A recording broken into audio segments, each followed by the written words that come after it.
The Greyhaven's Hour, a channel for those who love Tolkien's world and long to glimpse the deeper beauty beneath its tales.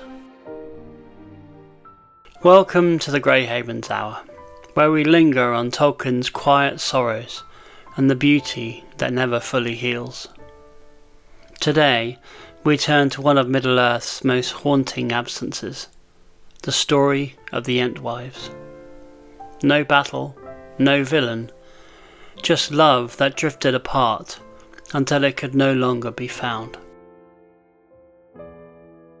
Through Treebeard's memories and Tolkien's own reflections, we'll explore who the Entwives were, why they left the Ents, what their disappearance means, and how Tolkien used their parting to express loss, longing, and hope.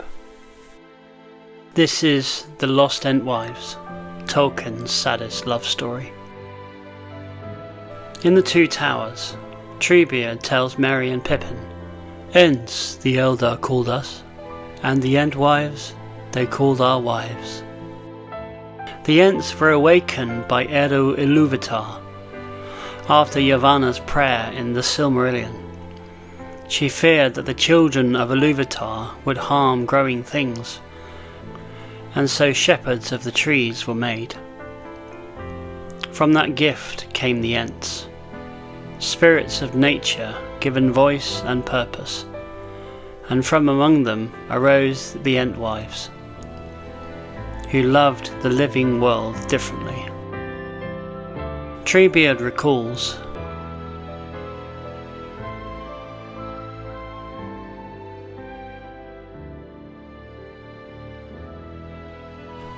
"The Ents gave their love to things that they met in the wild wood, and the Entwives gave their minds to the order of growing things from gardens and fields. The Ents loved forests untamed. The Entwives loved gardens shaped by care."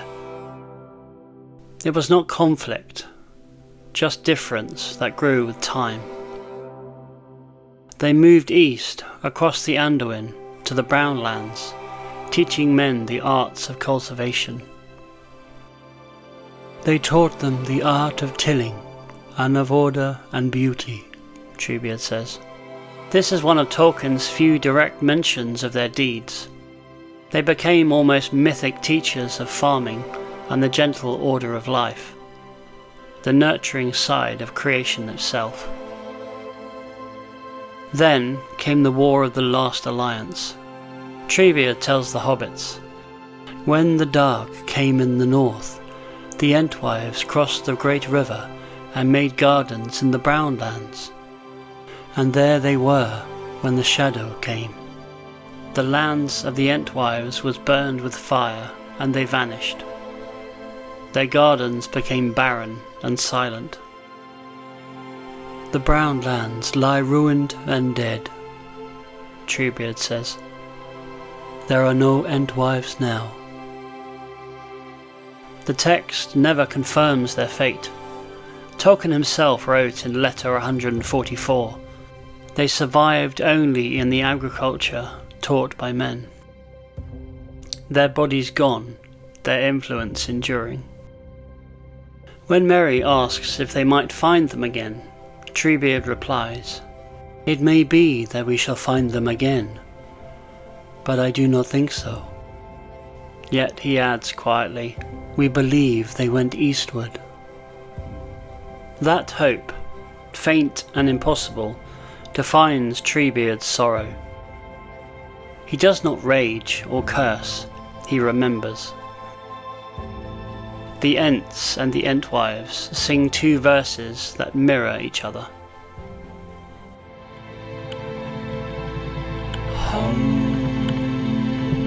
Summer lies along the forest floor, and autumn comes beneath the bough.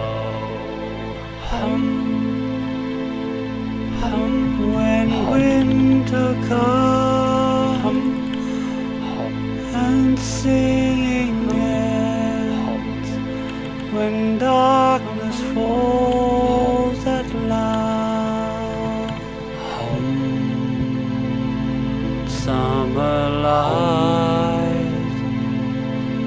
along the forest floor, and autumn comes beneath the bough.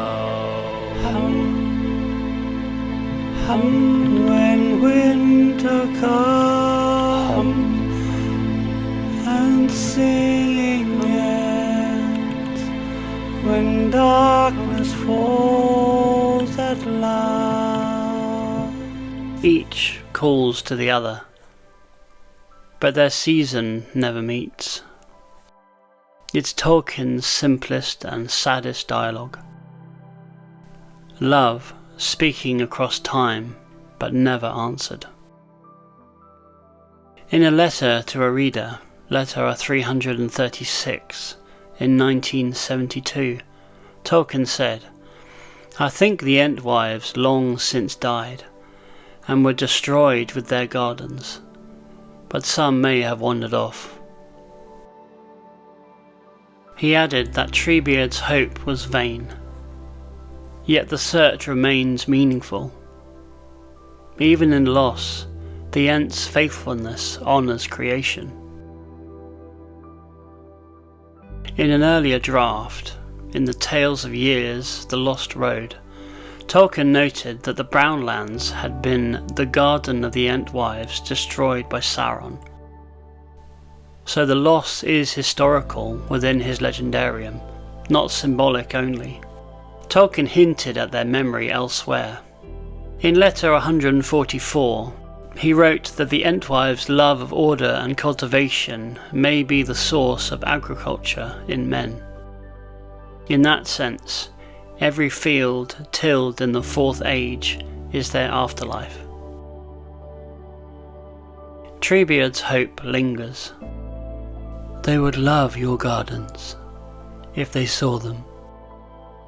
To Sam Gamgee, a gardener and lover of growing things, Tolkien gives their spirit back to the world.